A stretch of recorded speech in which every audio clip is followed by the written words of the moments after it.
Welcome, Pewter Report readers, listeners, and viewers to another edition of the Pewter Report podcast, energized by Celsius. I am John Ledyard from PewterReport.com.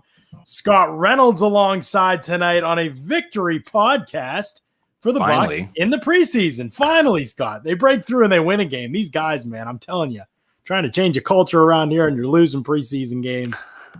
This is a shame. But they win tonight against the Texans. What was it? 23-6. I don't even remember the final. 23-16. 23-16. Yep.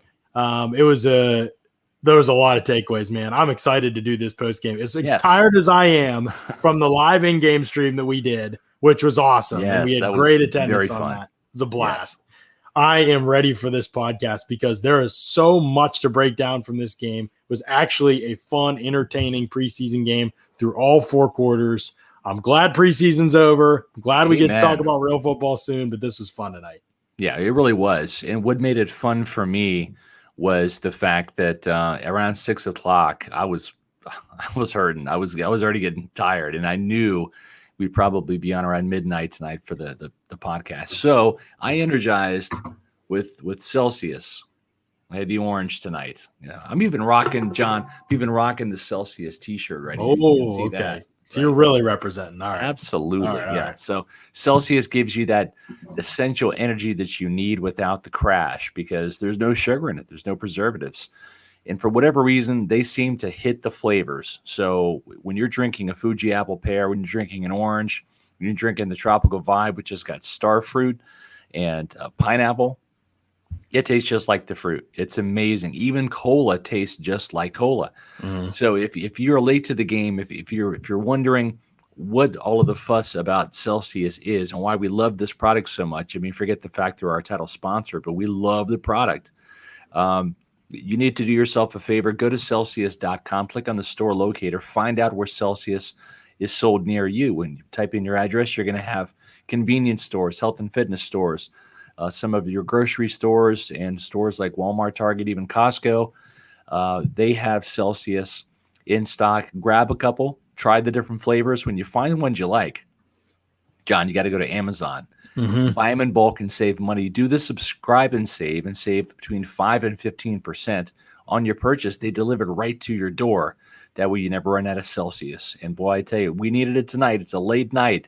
But, John, it was also a very entertaining night. So this wasn't a snooze fest. We're tired. Right. But there's plenty to talk about in this post-game podcast. Absolutely. Let's start with the starters because the way they started almost made us think that this was going to be a very disappointing post-game podcast. They started about as poorly as you can start, Scott. They got a false start penalty. They lost 3 yards on a run where there was a totally blown assignment up front and a tackle for loss, 3 yards on a Rojo run. Right. So they're in 2nd and 18. Then it looks like some type of miscommunication on a route.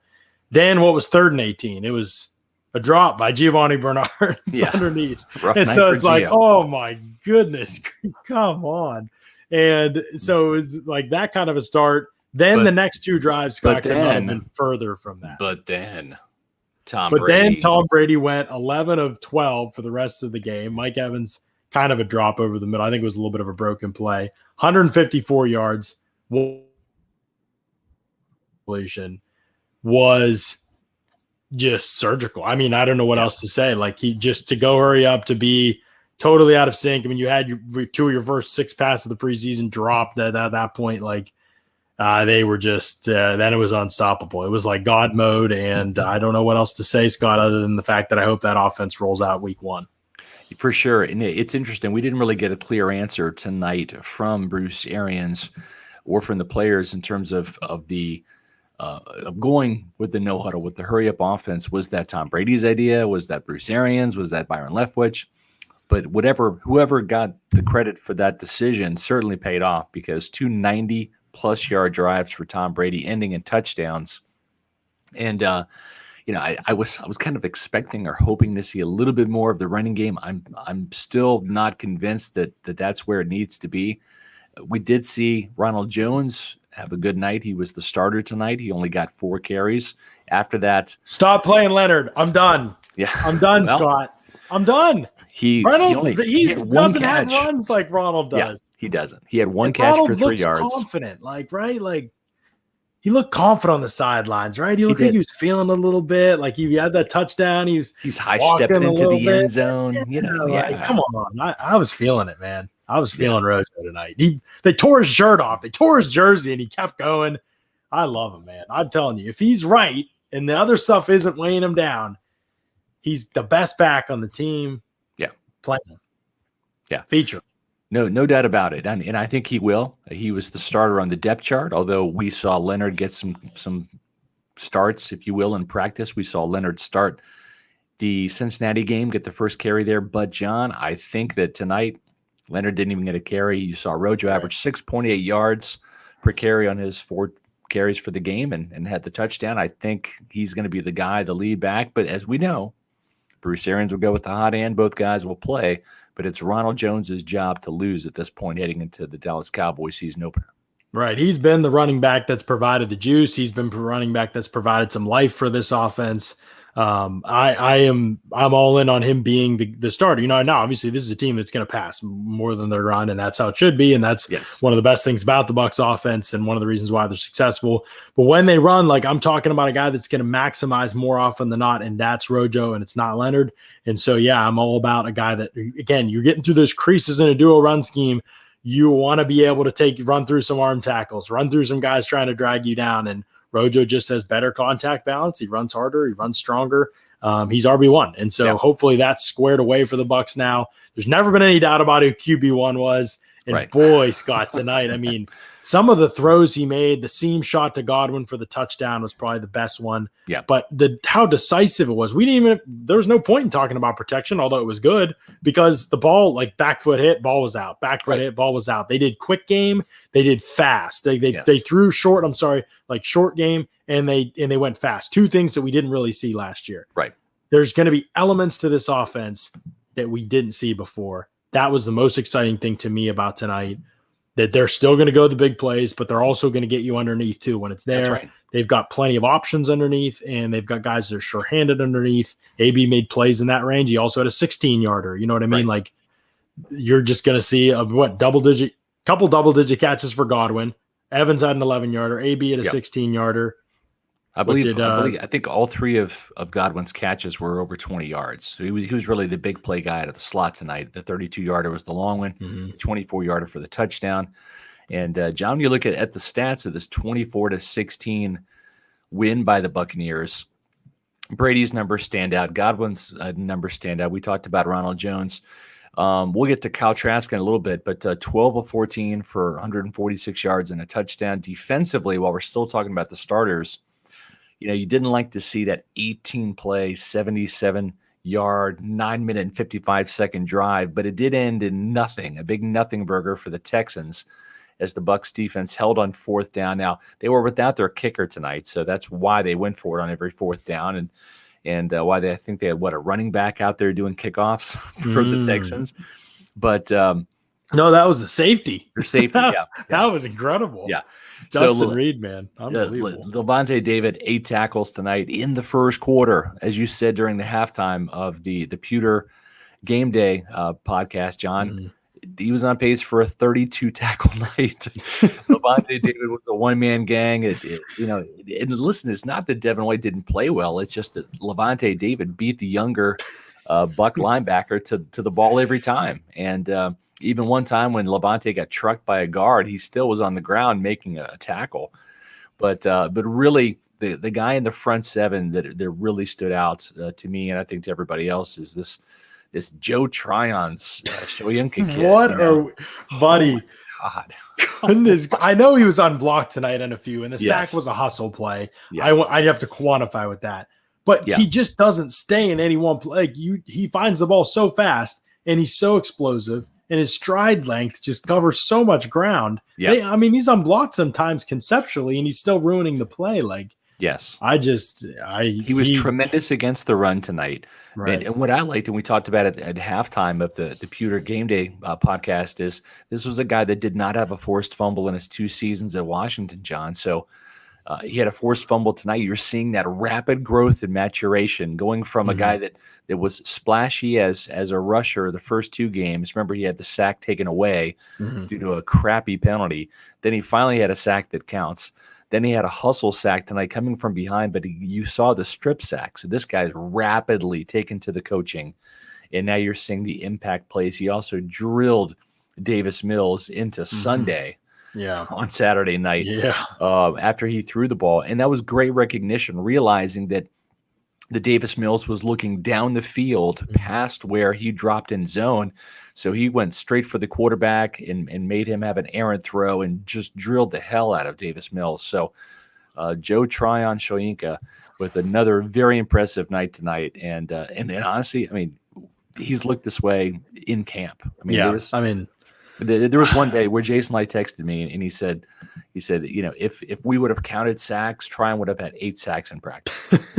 I mean, that's just how dominant he is. So we don't want to gush. Some of it is like we are stunned that he's this good this early. It's a little shocking. I mean, he didn't play last year. So some of it is us we're trying to collect ourselves a little bit. We're trying to do that now 3 preseason games in. We've got to look ahead to the regular season. We're keeping our professionalism here, and we got to say, okay, how do they get him on the field, Scott? Like what's the path here? Because Jason Pierre-Paul has had a great camp. He obviously doesn't deserve to have his snaps cut. Shaq Barrett just signed a huge contract. He's not getting his snaps cut. Neither of those guys are really hybrid enough to play inside in a big role. You know, JPP, there will be snaps in there situationally.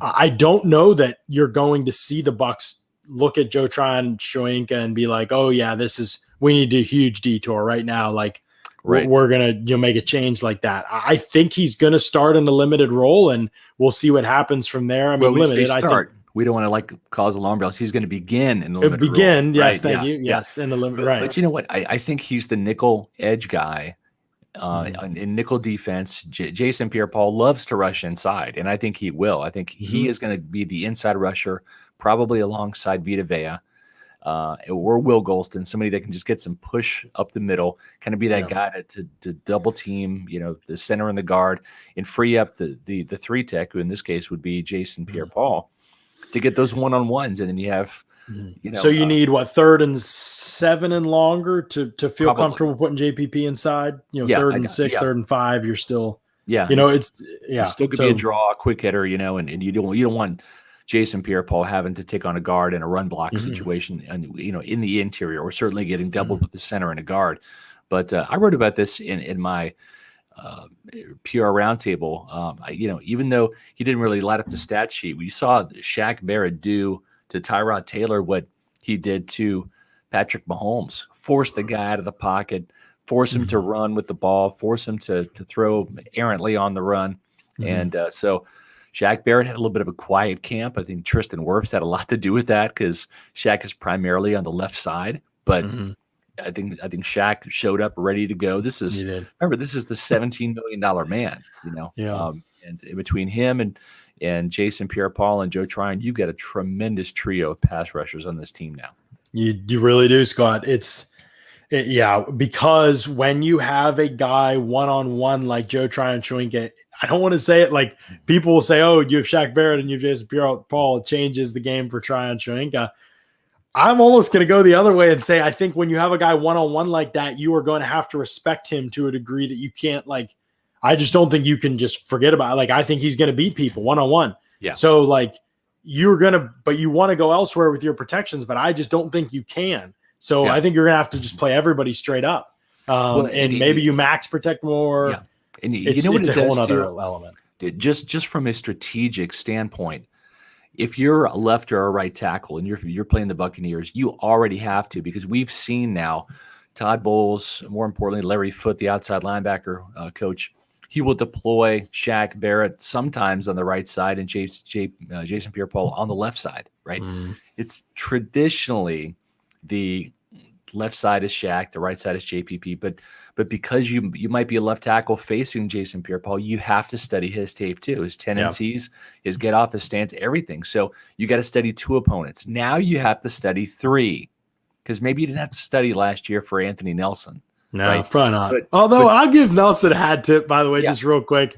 He had a good preseason. He's a solid player. I'm glad he's on the roster. There's nothing there as a pass rusher, really, although he did have kind of a strip sack tonight. I mean, he should have been. I think it was incompletion, but he's had a good preseason. Sorry, continue. No, I'm just saying though. So now if you're a left or right tackle, you've got to spend some of your week studying the limited footage of Joe Tryon, and you've got to include that. And what that does is that just burns more time in the film room.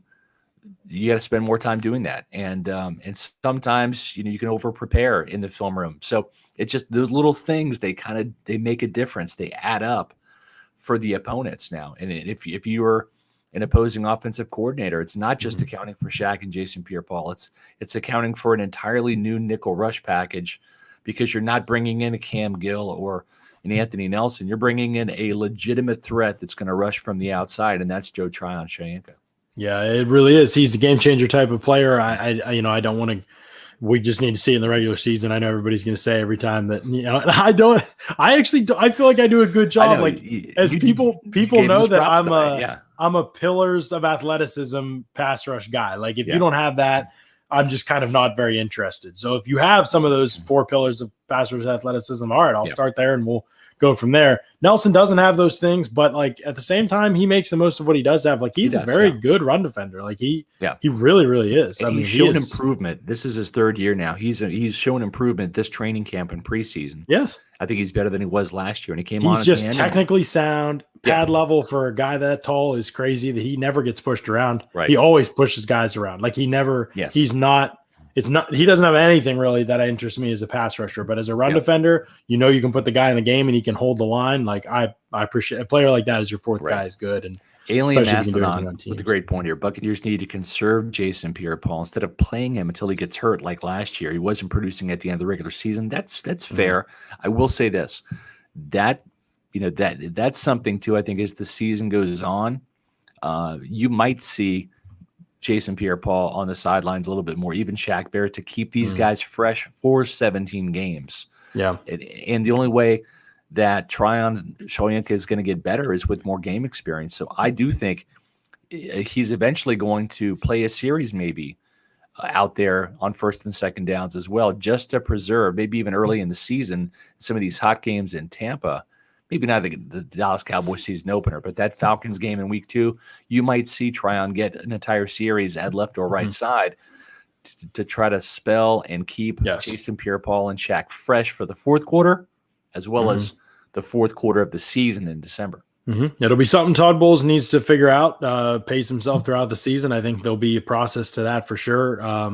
But definitely, yes, all 3 need to play, and you can use this to your advantage to be able to get Shaq Barrett and Jason Pierre-Paul more rest than they're used to. Jason Pierre-Paul has spent his entire career being a high percentage snap guy. From all edge defenders in the league, he's always been that way. And Shaq's obviously not been a starter very as long, but at the same time, it's a similar situation, I think, with him. He's played a lot recently.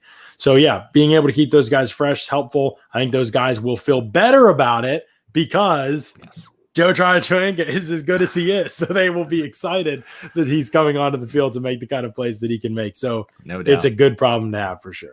Speaking of coming on, we've got another Pewter reporter that we're going to bring in to continue the talk about this exciting preseason game that I think ended really well for the Buccaneers, especially in the first half, leading 16-2. Starters on both sides of the ball played really well. So let's, John, if you want to do the honors of bringing in JC. Absolutely. Let's bring in JC Allen in here to give his thoughts. JC, what's up, man? How was the game for you tonight? Finally a win, right? That was great. But, the game started off slow and you're like, oh, okay, here we go. And then Tom Brady does Tom Brady things. And, to start those 2 drives to be over 90 yards and just methodically work your way down the field and get multiple receivers involved and then get the running game involved on the 2nd drive, you couldn't write it up better, and I think it's just a small preview of what's to come. Rojo is going to be the guy, as we've been saying throughout camp. Leonard Fournette, not 1 carry. I thought that was interesting. He did play a little bit, out of the backfield, got a nice catch. His first snap of the game, he actually lined up out wide, which I thought we've seen some of that in camp, which I thought was interesting. But overall, there's some good things and some bad things. Most of the good things happen with the starters, and most of the bad things happen with the backups. That 2nd drive for the defense was a little bit of alarming. They gave up a lot of running plays, a big running, I think it was 21 yards to David Johnson. Yeah. So I think that's something they need to tighten up, but they're also missing Ndamukong Suh, who is a huge part of that run defense as well. But overall, I thought. But you know what, JC? If you're Todd Bowles, right, you got to love the fact that I was going to say something a little vulgar, but I'm not going to because it's late. That they We're after hours. Well, I'm just saying that they crap the bed against the run, right? Yeah. And I think that's a great teaching point in the film room, right? By Todd Bowles, a little reminder: hey, just because you've led the league in rushing the last 2 years in terms of rushing defense doesn't mean it's automatically going to happen this year, right? Exactly. So that's what's great about the preseason is even when it goes well for coaches, there's a couple of points of emphasis that I think Todd Bowles is really going to point out, JC, and I think that's one of them is, hey, yeah, we have the talent to be the number one rushing defense again, guys, but you didn't do it out there Saturday night, especially on that 18-play drive. You should be ashamed of yourselves, right? I mean, that's a great time for Todd Bowles to reemphasize that. Yeah, I mean, for Todd Bowles to reemphasize that on the defense, and then for the offense too, Bruce, another slow start. How many times did the Bucs have slow starts last year? We're like, okay, what's going on here? It was nice. I heard John and Paul talking about that first play. Looked like it was going to be play action, and they did have some motion plays and play action. I don't know if Byron Leftwich was watching or calling those plays because they're not doing that this season or changing it up anymore. But it was good to see. Yeah, it was. There was a lot of encouraging things to see, and one of them is a point I want to make sure. I'm glad Eric teed this up, actually, with the $10 super chat. Eric, very much appreciated, man. You always support us for sure. But I'm glad he asked this while you were on the show, JC, because big shout out to you. You said this, and we'll see if it comes true or not, but you said this before training camp started. You said you didn't think Steve McClendon was a lock to make the roster. I think it was Paul and I actually that were like, come on, like on the pod, I think. And then, but now it looks like that could be a thing. And Scott, you had that in your Fab Five as well, in your roster prediction that McClendon might not make it. Khalil Davis played great tonight. Pat O'Connor's made plays all preseason. I thought Jeremiah Ledbetter was like one of the players of this game. If you were picking five guys from this game, I mean, he was on your most impressive. You can check that out over at pewterreport.com. Those guys all played really, really well. Plus, you have to think about the age group, the age of the defensive line in general. Right. Do you want to have an empty nest next year, when you're trying to replace all these guys that are on one-year contracts? So there's just a lot to consider with this group, and it makes me wonder what they're going to do with McClendon. Yeah, I mean, you just said it perfectly. I mean, you've got a lot of guys who are up there in age.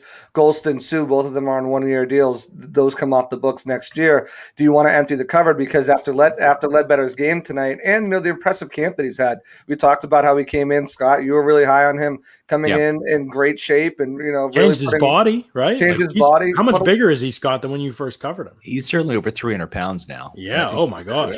And putting all that stuff on tape tonight, too, is – teams are evaluating this, and if they try to sneak him through waivers, it might not happen. So that's true. That's a good point. O'Connor's a lock. Khalil Davis looks like he's probably going to be a guy to make this. So. I'll stop you right there, JC, because you mentioned Ledbetter and Khalil Davis. The thing that they both did tonight was hustle plays. You saw Ledbetter recover the fumble on Keyshawn Vaughn's awful kick return where he coughed the ball up, and then you saw Khalil Davis, and to me it looked like on what a play. Where he recovered the fumble. It looked like Anthony Nelson had a chance to maybe scoop it up, but he didn't do it. I thought it was going to go back to the Texans, but it was actually Khalil Davis, Johnny on the spot there, getting that fumble after Joe Tryon-Shoyinka forced it. So and the screenplay too. The screenplay was one of the plays of the night by Khalil Davis. That was, defensive tackles with that kind of speed and athleticism. That's not very common. That was a great play. I mean, he's been out there on special teams too, on special teams too. He's not playing a guy up front on kickoff return.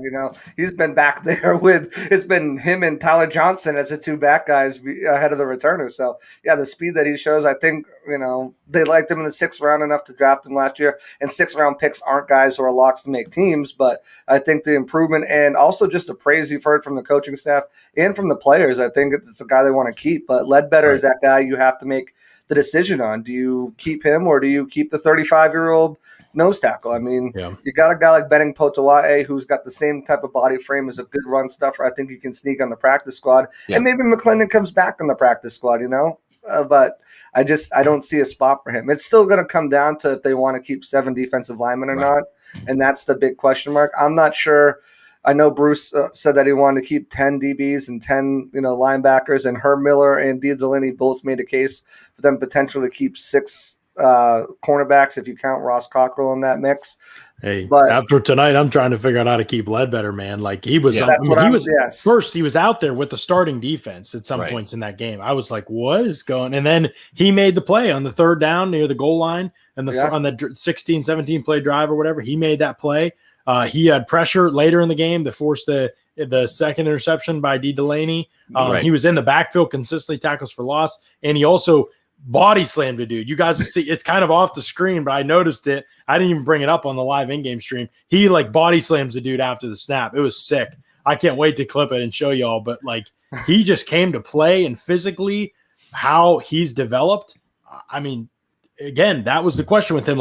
Is he really a 3 technique? Is he kind of a 5? Where does he play exactly? Now that his body is filled out and developed, I mean, he had a good camp. He hasn't had that many reps in preseason. And you know what the thing is it's getting harder and harder to find defensive tackles coming out of college that can come in and play, right? It's been a kind of a weak crop the last couple of years.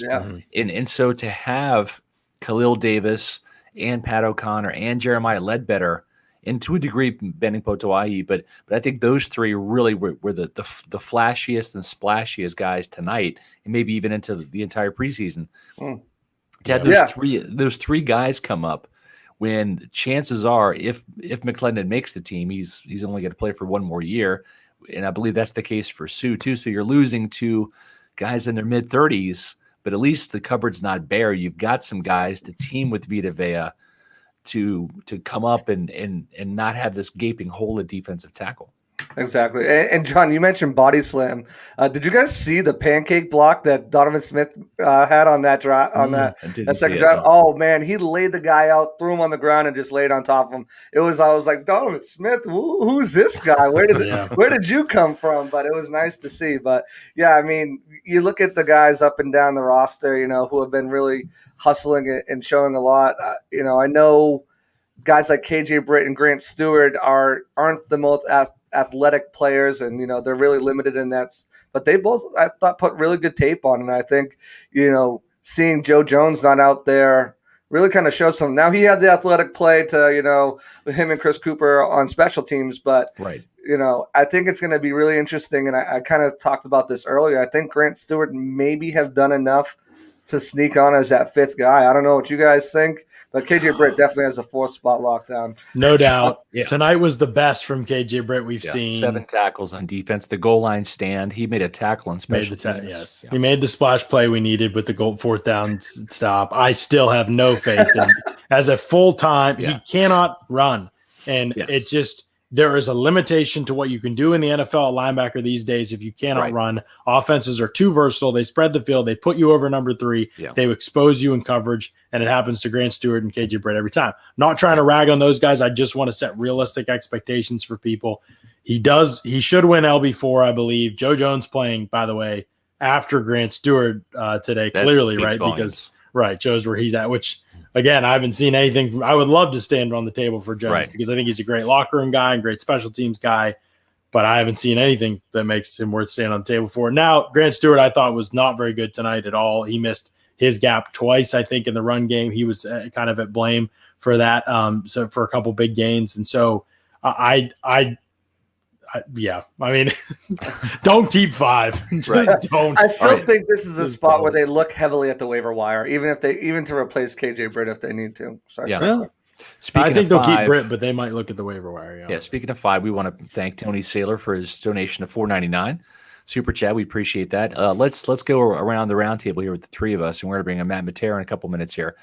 What's the biggest area of concern going into the season? The run game, the secondary, or special teams? I'm going to go with the run game. I am not convinced and sold that this team got enough work in the run game Now, I like Rojo as a runner. I think Ronald Jones made the most of his carries tonight, 6.8 yards, but I could see it take a couple of games for this running game to get going. It's still going to be the second fiddle to the passing game. I get it, but there are times when this team will have to run the ball, and I'm not convinced that they can flip the switch and turn it on and get 120 yards on the ground or even 100 yards at this point in time. I hope I'm wrong, but that's my biggest concern. JC, what about you?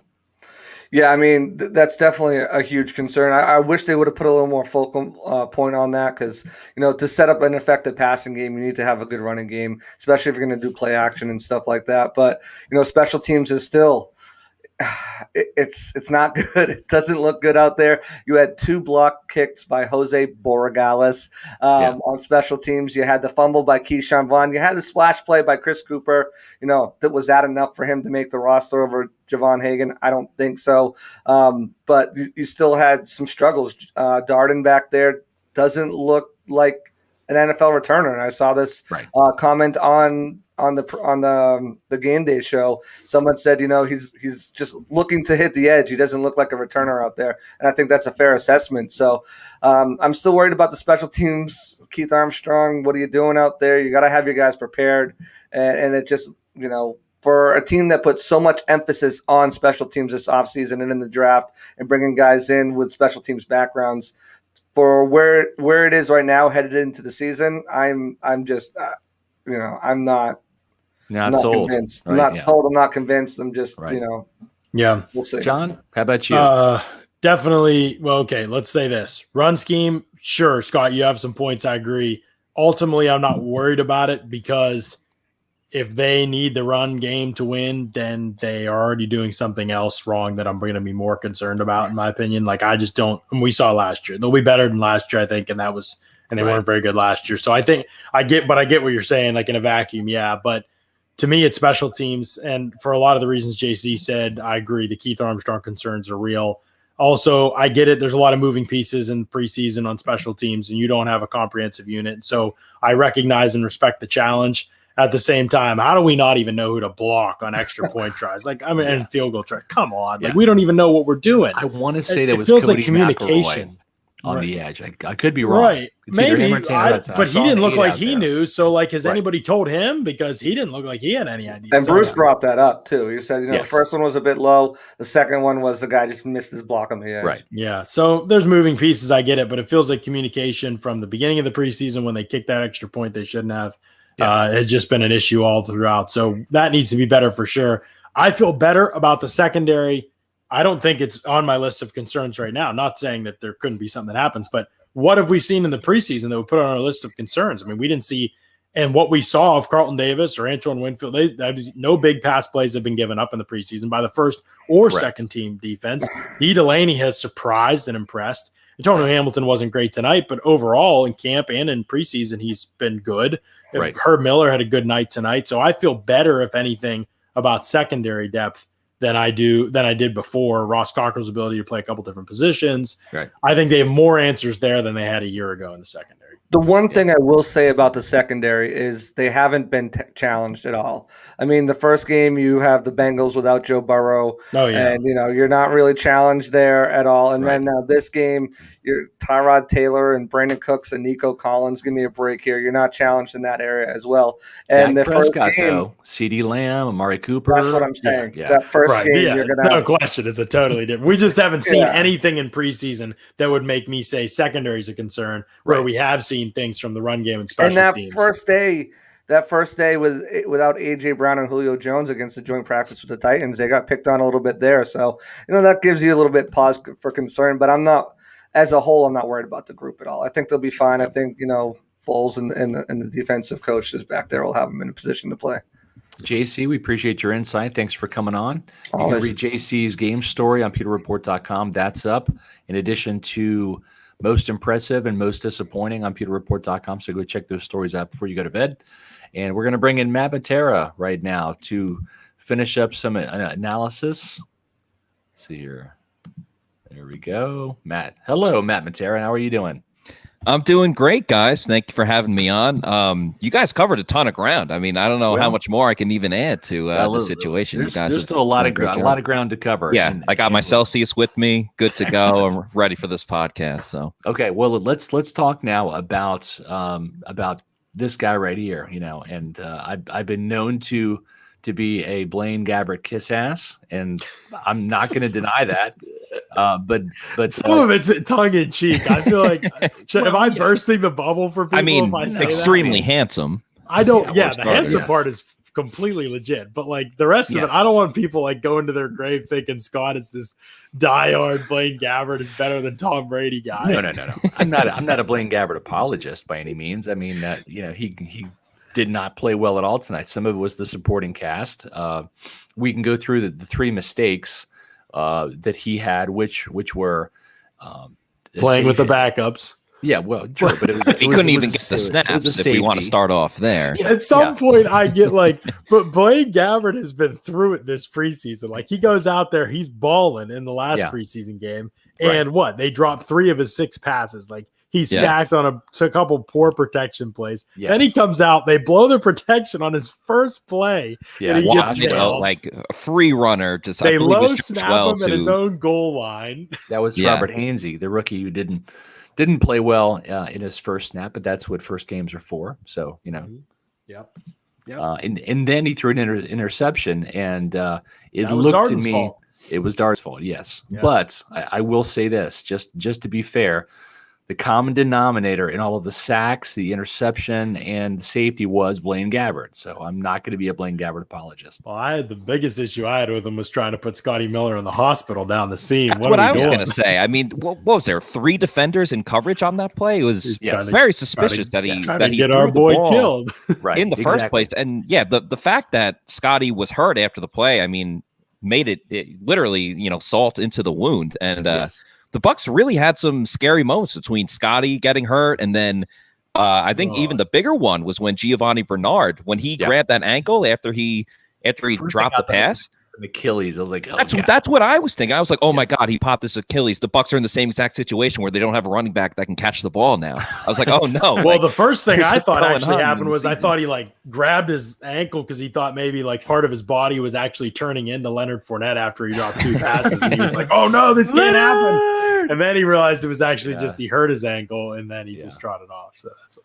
Yeah, no, you're right. But so the thing is a rough night for Blaine Gabbert. We didn't see Ryan Griffin. That was interesting. But the thing is what we did see was the 4th guy on the Bucs offensive stats list, Kyle Trask, 12 of 14 for 146 yards and a touchdown. Matt, when he came in there and he was 5 for 5 for 71 yards, including a touchdown. And this was by far clearly the best game. It wasn't perfect, but for Kyle Trask, he looked like an NFL quarterback tonight. Yeah, he looked as comfortable as he did. Now, granted, he had the fumble later in the game where it looked like he could have held on to it more. But if you're going to look at it overall, it was definitely a positive for Kyle Trask. He was getting the ball out mostly in a timely manner. Again, that one situation, he held on to it for a little bit too long. But that's what you want to see with a rookie quarterback. There's going to be the growing pains, but overall, he kept it moving. The offense looked as fluid as it has been when he's been in the game. I mean, all signs are pointing up for Kyle Trask in the sense of, hey, like he knows he's the 3rd string guy. He doesn't really have to worry about Ryan Griffin anymore. And this is his last opportunity to go against live action. In the regular season, it's all going to be Tom Brady, and I'm sure Blaine Gabbert will get a couple of reps in practice, but this was his grand finale, and he went out as good as he really possibly could be in this game. Right. So the good news is, as Bucs Time 12 said from his press conference, Bruce Arians said no significant injuries. Scotty Miller looked like he dinged up an arm or shoulder, but he returned to the game. He's going to be okay. Same with Giovanni Bernard. It was just a little bit of a tweak. Nothing too major there. So I think they came out of this preseason unscathed, which when you look at what's happened around the league, even today, Baltimore with J.K. Dobbins, I think that's the best news possible. Buccaneers. You're exactly right. They're going to have everybody at their disposal. I think Jordan Whitehead is set to come back for that Cowboys game, so they should be, barring anything, knock on wood, happening in practice, they should be okay. Now you just got to worry about the COVID situation because Ryan Suckup missed this game. Dominic Sue missed the game with COVID. So I did like it. I think we're all in agreement that with what Bruce Arians said is like there's NFL rules and there's my rules, and we're going to lock down the team, hotel. And I think that this is a little bit of a wake-up call for the Buccaneers, whether you're vaccinated or not. If this team were to go back to last year's protocols, the self-mandated work, go home, try to win another Super Bowl, I think they'll be okay because the Buccaneers, I thought they handled COVID one of the best teams last year. Absolutely. Fighting the virus, and it ended up working out. And obviously, and they're in the hot spot, right? I mean, they're in the worst of the worst area with Delta and everything. So look at the Titans. They come to Florida once, and it's a whole situation. But that's what Bruce Arians said in like literally every post Super Bowl speech or any interview he had. He's going on the Tonight Show, everything. He pretty much started every single speech with, we had to defeat the virus before we defeated all other 31 teams. And it worked for them last season. Like, why not stick to that same routine? You're obviously seeing big name players and coaches getting COVID even after they're vaccinated. So why not stick to the same routine? It got you through last season when it was even worse. So keep going with that. Defeat the virus first, then defeat the opponent, the Dallas Cowboys, coming up on September 9th. Right. Then beat them next. So they know the blueprint. They have it right in front of them. So just get after it. Yeah, John Eric Ellison says, considering how Trask looked, to even worry about putting Griffin on the practice squad. I think you have to because of COVID and because of injuries, right? Yeah, I think he's going to be on there. They want to just have as many options as they can. I do wonder now. I mean, I've wondered less because of how Trask played tonight and more because of how poor Griffin has looked. If what happens now, if they would need a QB3, it won't matter, but I literally just crossed my mind. The thought did. They know if it's Brady or bust. So hopefully, Lord willing, that's the last time we see Trask until next preseason or next training camp, I guess, or mini camp, whatever. But yeah, it was definitely a really positive performance. I told Paul this, for people who missed the live in the in-game live stream that we did during the game and that we'll continue to do, by the way, throughout the season. I told Paul, I said, the one thing that maybe has surprised me a little bit about Trask in a good way is that like he will kind of create out of structure a little bit. He's not athletic enough to like live by that. Right. But he doesn't mind kind of wheeling out of the pocket and making a throw, outside of the structure, the timing of the offense. I don't know whether that's good or bad really long term, but I think that for his purposes in preseason, it allowed him to make some plays. I mean, you saw him kind of wheel out of a pretty clean pocket and then throw deep to Darden, and he hit him for 26-yarder. That was a nice play. Good job by those two kind of being on the same page and improvising. He did it later in the game and threw it accurately, so I don't know that he has the arm to ever really, make some crazy throws out of structure, but it's another element to his game that I think that I can appreciate if it's done in the right context and to the right amount. But overall, he's still pretty limited, I think, but he looked so much more comfortable tonight in terms of my back foot hits, I'm pulling the trigger. My back foot hits, I'm pulling the trigger. And if it wasn't there, slide in the pocket, step up, step out. He made some better decisions regarding that stuff. I would also like it better if he had Tristan Wirfs blocking for him rather than Brad Seaton. Yeah, that would make a big difference too. I mean, I think that there were perhaps he had good protection on his touchdown drive, but let's be honest, that was the first touchdown drive that we've seen from non-starters for the Bucs, other than the Blaine Gabbert one in the first preseason game. So you're talking about full length, going the field. They marched the field and they scored, and I think that was huge for him to finish off the preseason that way. Totally was a big shot. I think so. Hopefully that's good because he's not going to get any reps the rest of the season unless there's a catastrophe. So Matt, let's get your thoughts on the cornerback battle, right? Because Herb Miller, right? He got kind of ragged out for not showing Bruce Arians anything. So then he says, "Coach, look at me. I got there making an interception. You're working the Pewter Report Twitter feed tonight. You said pick." Herb Miller. It gets the people going when you say pick in all caps. People get excited about that. Every interception should be said that way. That's right, and you did. That's what I love about you. You're consistent, Matera. I love it. But the thing is you did it for Herb Miller, and then you did it twice for D. Delaney. And D. Delaney came up with 6 tackles, 2 interceptions, and also a pass breakup on the 2-point conversion in the fourth quarter. So it's when you look at Herb Miller, it looked like he was putting himself right back into this mix for cornerback 5. But D. Delaney, who's been a Bruce Arians press conference favorite, right? I mean, you're there at the press conferences. What do you think about how this shook out tonight? Yeah, absolutely. I mean, Bruce Arians, as you just said, he's been talking nonstop about D. Delaney. Mostly it's been in a special teams sense, but obviously he brought it tonight. I thought it was so fascinating because the secondary, the late spots on the roster in the secondary, it was going to come down tonight. I mean, nothing was really set in stone, even though as much as Arians has spoken about Delaney. So a couple guys needed to step up and have that big time game. And Herb Miller was probably the defensive back that we spoke about the least in this situation. He comes up big with an interception there. And Delaney, as much as Arians spoke about him, it's one thing to be like, oh, he's kind of the leader in the clubhouse, kind of like how KJ Britt was. But KJ Britt came in, bam, makes those stops at the goal line. He put his stamp on, I'm making this team. I think Delaney did that tonight with the 2 interceptions. Granted, they were, I don't want to call it like a softball, but they were ones that were little bit easier than some other interceptions that we've seen. I thought it was a really good night overall for the secondary. I mean, this was a special teams play, but that play that Chris Cooper made, that was like my favorite play of the entire night, even with everything the offense did. I mean, you're talking about the punt going into the end zone, knocking it back for Joe. Leaping in the air, staying in the air almost as long as Michael Jordan would when he's jumping to go make a dunk. And throws the ball. I'm clipping just that part. Like Matt Matera compares Chris Cooper to Michael Jordan. Get the clicks. Well, Stony Brook, stand up. The thing is although Javon Hagan, I thought he had a couple of plays where he was a step late in coverage, especially around made the goal up for it line at the end zone. He did nice sack fumble there. That 4 turnovers tonight, right? And that's why it looked like Antonio Hamilton, a guy that we've spoken about pretty glowingly.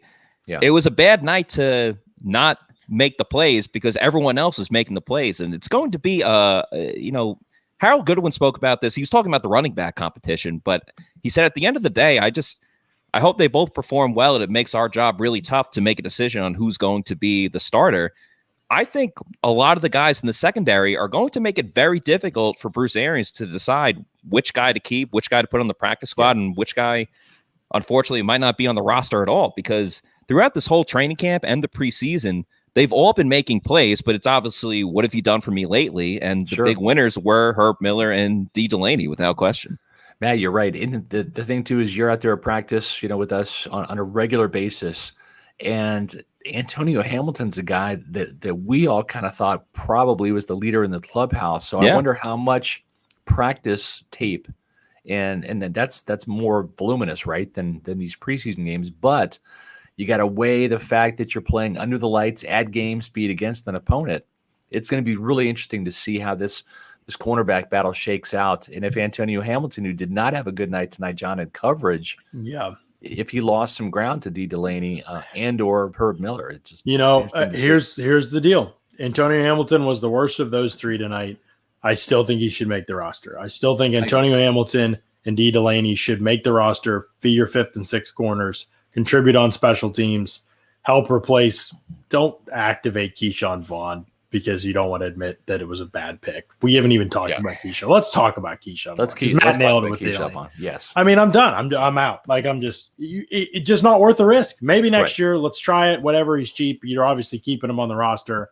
Whatever. But I don't want to. He doesn't need to play this year. And not only did he fumble on the kickoff, but it was right after he just fumbled on the exchange, and we could only watch. He's had replays. Like 50 touches in his career, and he's fumbled or dropped. I mean, like that handle. 25%. It looked like Trask got the ball to Vaughn like pretty well. It didn't really. It seemed like Vaughn just didn't grab it the right way, but then to come back and fumble it again instantly.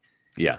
I mean, this isn't the Texans. That's what I would like. This is not a team trying to tank like the Texans or trying to develop whatever young player they have on their team this season. Like, this team's trying to ball and win a Super Bowl. And if you're dropping or fumbling 25% of your touches in the NFL, I don't want you to ever touch the football on a team like this. Like, that's just, That might sound harsh, will but say like this. that's how I feel. I'm with you. All right, he had 15 carries, and granted, it wasn't with the starters blocking. I understand that, but 1.9 yards per carry average, right?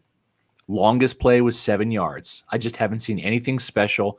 That's every time. That's every preseason game. Yeah. We haven't seen any. There's no juice. There's no elusiveness. There's no tackle breaking. There's nothing special as a receiver. Kickoff return, 17 yards. That's it. I mean, Jalen Darden had 1 for 16. Okay, and here's the thing: if I'm Jaden Mickens, and if for some reason they decide not to keep him as the punter kick returner, and he walks into Jason Light's office, and Jason Light says, "Man, sorry, you're on the Super Bowl team last year, and we're just going to go in a different direction." I would just say, you know what? What direction is that? Yeah. You didn't give me the opportunity to win the job. You wasted kickoff returns with Keyshawn Vaughn. That's what I would tell Jason Light to his face. I tell Bruce Arians the same thing. You didn't give me the opportunities in games.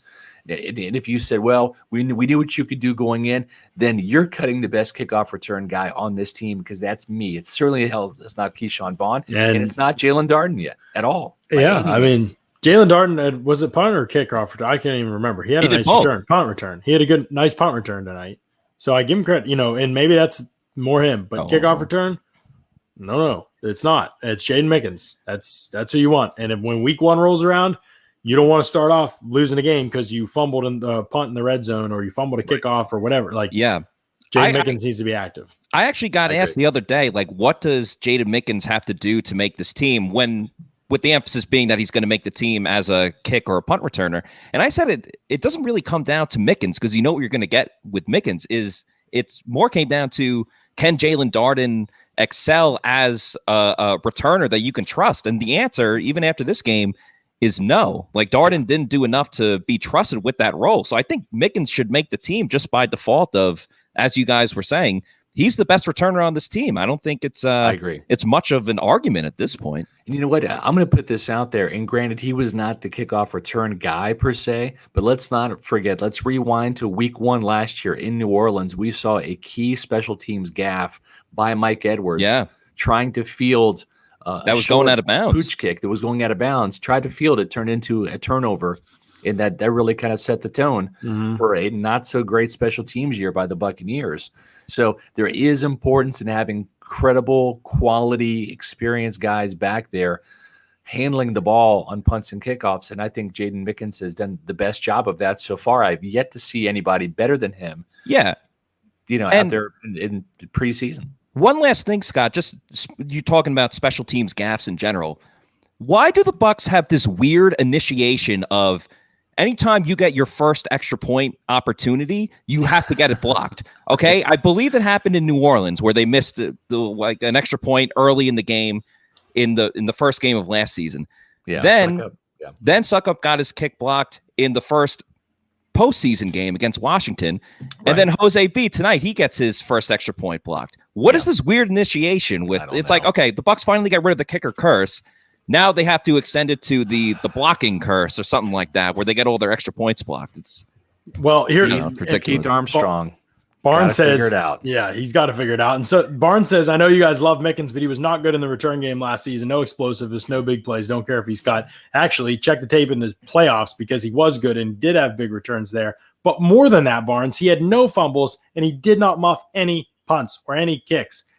In this offense, with this group of players, that's all I care about. I don't care if you don't lose possession. Just don't lose possessions. And I think Jalen Darden could be fine as a punt returner, to be honest. I know he fumbled one in the second preseason game, but he also had a good return, and he had a good return tonight. He's not going to dress for the Cowboys game. He's not going to. He's wide receiver 6 on this team. Tyler Johnson's the clear number 5, if not number 4, ahead of Scotty Miller.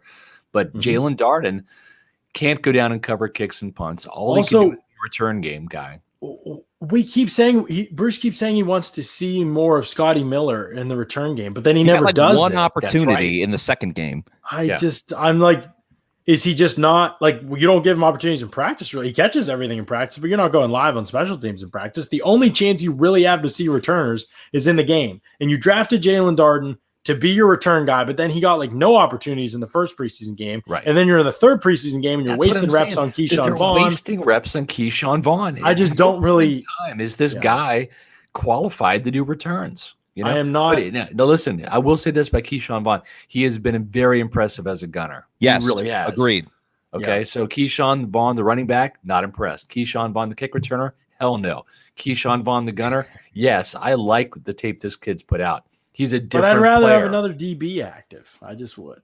I know. I mean, but I get your point. It is to credit to Vaughn that he has figured out being a gunner, no question. Yes. Here's another thing I'll say. With as far as the punt return job, which seems to be up in the air, and somebody mentioned it here, Bucks Time 12, ruining my point here. Antonio Brown is on this team. Just let him return punts. He's awesome at it. Like, I don't know why we're making this so hard. If you remember on Monday Night Football when the Steelers came down and beat Brian Fitzpatrick, they put AB back there. The Steelers did, and he had a punt return for a touchdown that I think got called back due to a penalty. But didn't Deshaun Jackson do that? Didn't Deshaun Jackson did that for the Bucks too, where they put him back, he returned one, and then there was a penalty, and he like immediately went to the ref and was like, "Yeah, you know, WTF? What are you doing?" Like all this stuff. Well, I just know that I watched him for years, and he gets it. He just knows how to move. Why not? He's still got. He doesn't muff kicks in a sense. I mean, and again, it's not like you're worried about him getting hurt. I mean, you might be, but you have 100 receivers like that are good. Like if he, you know, it's and you don't even get hurt on those returns. I mean, it's just I don't understand why they're making it so difficult. It never made sense to me when they brought him in that he didn't return kicks. He has 4 punt return touchdowns in his career. I just like this is a kick return touchdown in his career. Yeah, it's not that hard. Like he's the best guy. Like, but he doesn't even get opportunities, so it's not even worth talking about. Because at worst, he'll super kick the punter and go viral. Yeah, right. Like even when he didn't get like a huge score touchdown, he was dynamic. It makes no sense. They could save themselves a roster spot. All the headaches of trying to use 7 receivers. Right. They wouldn't have to worry about the way the whole punting kicking thing has occurred. The return job has occurred makes no sense to me at all. That's why I'm just like, I haven't seen enough of anybody else to feel confident. Just give it to Jaden Mickens because he's not going to drop the ball, get 12 on the field, and let him go to work and don't lose possessions. Here's the thing. You know what makes a lot of sense, though, for us to do right now? It's time for game balls. Oh, yes. Game balls. Presented by Manscaped. Your balls will thank you. You know what, Scott? I don't know if you know this or not, but the Performance Package 4.0 from Manscaped is here. Yes. And if you don't know about Manscaped, they're the global leaders in below the waist grooming, and they want you to shave your pubes with the Tom Brady of ball trimmers, the brand new Lawnmower 4.0. Yes. Only the GOAT technology. And here's the thing about this Performance Package 4.0, Scott, that you have, and I know you've got all the little goodies right there. All the gimmicks right here. That's right. But the Lawnmower 4.0 trimmer, the brand new Lawnmower 4.0 trimmer, it's got a travel lock. It's got a nice bright light so you can see everything going on down there. That's important. And it's waterproof. That's great too. Lots of convenience here. And so you've got the Weed Whacker ear and nose hair trimmer. You've often spoken to the effectiveness of such a tool. I love it. The Crop Preserver ball deodorant, and the Crop Reviver toner, plus 2 free gifts. The Performance Boxer Briefs, which are the most comfortable boxer briefs in world history, and the Shed Travel Bag. The Shed Travel Bag is, look at that thing. It's beautiful. Quality leather. This is fantastic travel bag. It's sturdy, reliable, durable. It's absolutely beautiful. And here's the deal, folks. You can get 20% off right now at Manscaped plus free shipping with that promo code PEWTER20, PEWTER20 at manscaped.com. That's right. Make sure you check this out. Go to Manscaped for yourself. Ask for it as a gift. Tell people about the promo code PEWTER20 so you can get to be a part of what Manscaped is doing. Guys, it's time. Telling you. Yes. Take care of your balls. Shave yourself up with Manscaped. It is time. We've talked about it before. I would never have used this product if they didn't send it to me for free. I just wouldn't because it just, I don't know. But the thing is I have become a big time believer in Manscaped. We're not just paid to say this.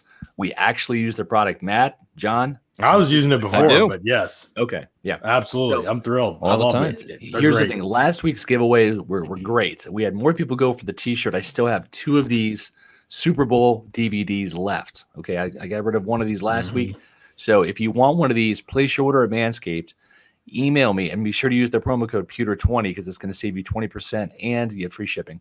Then you're going to email me at sr@pewterreport.com. Super easy. SR, Scott Reynolds, at pewterreport.com.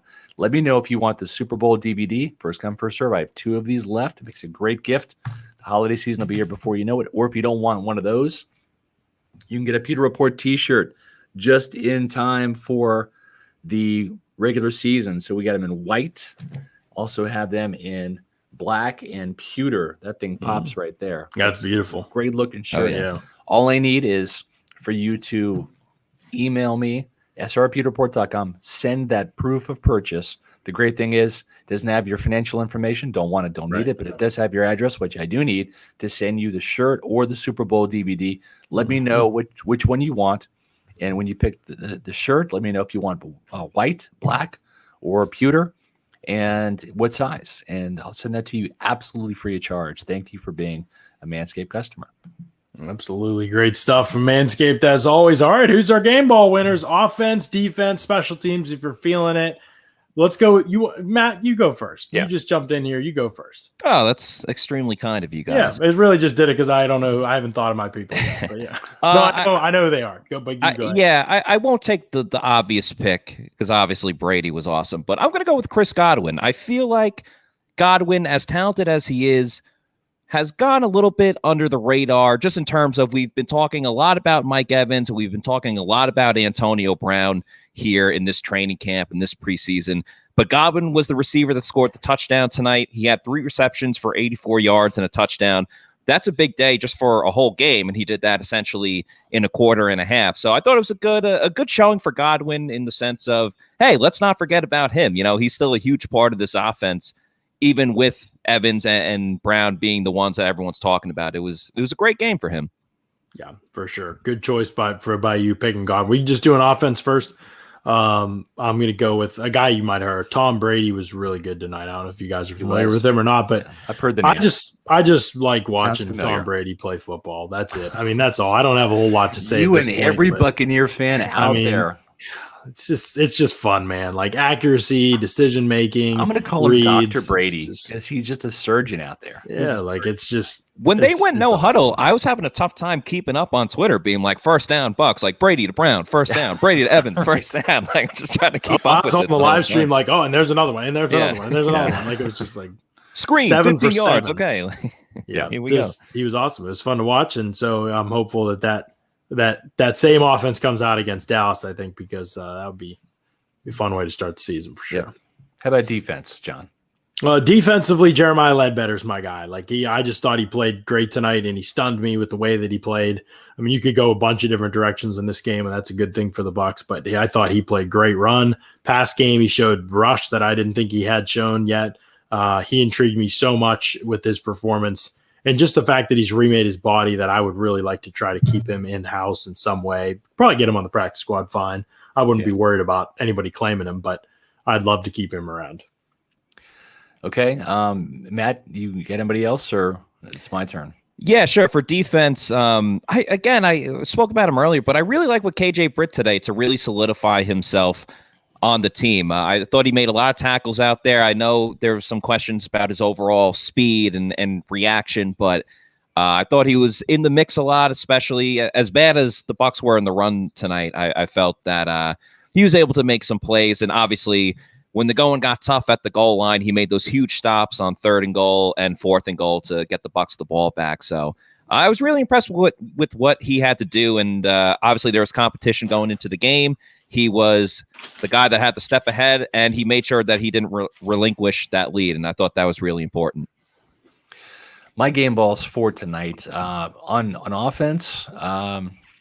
I'm going to go with Kyle Trask. I know Brady was the better quarterback for sure, and certainly Chris Godwin, was a star. But just to be different, I like what I saw from Kyle Trask because he looked like an NFL quarterback tonight. It looked like the game wasn't too big for him. Yes, he was going up against third stringers. I get it. He is not going to play, hopefully, for a couple of years, but he looked like the guy that I think the Bucs were hoping they were going to get. He looked poised out there. Yes, he held on to the ball a little bit too long. I think if he had better protection out there, he would have even put up some better numbers. But the numbers themselves, 12 of 14, 146 yards, and a touchdown. I thought it was certainly a strong showing for Kyle Trask. It was good to see him fired up too, man. He was excited. Like he was pumped, and he's not if you heard Kyle Trask speak, I don't know that inspired would be the first word that I would use. Maybe that's disrespectful. I apologize if it is. He's not like a motivationally inspiring dude, in my opinion, but I thought seeing that fire from him got everybody riled up on the field and the sideline. That was kind of cool. I agree. On defense, I'm going to go with D. Delaney. I loved how this guy really kind of filled out the stat sheet. 6 tackles. His coverage wasn't perfect, but at the same time, I think that the 2 interceptions, listen, you want splash plays. You want guys under the lights to show up and show out, and he certainly did. I also would be remiss if I didn't mention, again, breaking up the pass for the 2-point conversion. So he did a lot tonight in terms of making plays, and I think he made the team tonight. I'm also going to give a shout-out to Jose Borregales too, because the thing I liked about him is he rebounded from the first block. The second block was totally not his fault. He made the kicks, but more importantly, on that second block, my guy just rallied and made the tackle. Yeah, that's right. So I prevented a scoop and score touchdown. So anytime a kicker makes a tackle, and not just one of those like little, it's an auto game ball. Yes, we did it with Bradley Pinion last week. That's right. The kickoff return. Yes. So auto game ball. I'm going to say Jose gets a game ball tonight. Yeah, absolutely. Great choices. Hey, this has been a ton of fun. What a game day experience with Pewter Report to end the preseason and get us ready for the regular season. We had the in-game live stream. Paul Atwell and I did it. It was great fun. We're going to do more with it as the regular season gets. This is kind of a trial run. Is here to stay. But as Pewter Game Day live stream kind of is going, as the game's going, we're breaking things down as we watch the game. We're getting invested in storylines. We had thousands of people in there with us watching. It was awesome. We had a blast with it. I think we got great questions, great interactions from y'all. If you were in there, it was a great time. And those will only get better. We've got more things planned. We really wanted to kind of dry run one tonight and see how it went. And so we're excited for those this season to be a regular part of what we do. And you can watch those over at pewterreport.com and to do pregame shows well this season. That's going to be a blast too, Scott. I think they'd be able to do some of those. We're going to be doing some of those live on locations at different places in Tampa Bay. Then we'll be coming in back to our humble abodes for the in-game live streams. And we'll have people at the stadium, still have someone at the stadium. Matt's going to be doing a lot of that stuff this season. So it's going to be fun. There's going to be lots of content and coverage at Pewter Report. We may be tired at some points. So we may need extra Celsius. That's what Celsius will sustain us. But we are determined this is going to be a great season, and we're going to have all the best coverage for y'all. And it's going to start and pick up again next week, Monday, on the podcast, Pewter Report podcast. We'll be going strong again on the show. So I would imagine too, right? Because stay tuned to pewterreport.com. I think you're going to see some roster cuts start happening on Sunday. Probably continuing into Monday, and they'll probably wait until Tuesday for the last couple of roster cuts. So keep that in mind. Roster cuts are coming up. PewterReport.com is the place you want to go to for all of the latest news. Make sure that you follow us here on Pewter Report TV on our YouTube channel, and then we'll be back on Monday for another edition of the Pewter Report podcast at 4:00. Right, guys?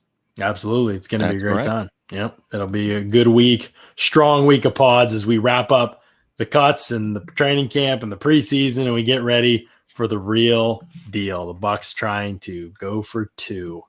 We're going to be here for you every step of the way. Thanks so much to everybody for jumping in tonight on all these streams. Y'all are the best. I don't say that liberally, man. Y'all are the best.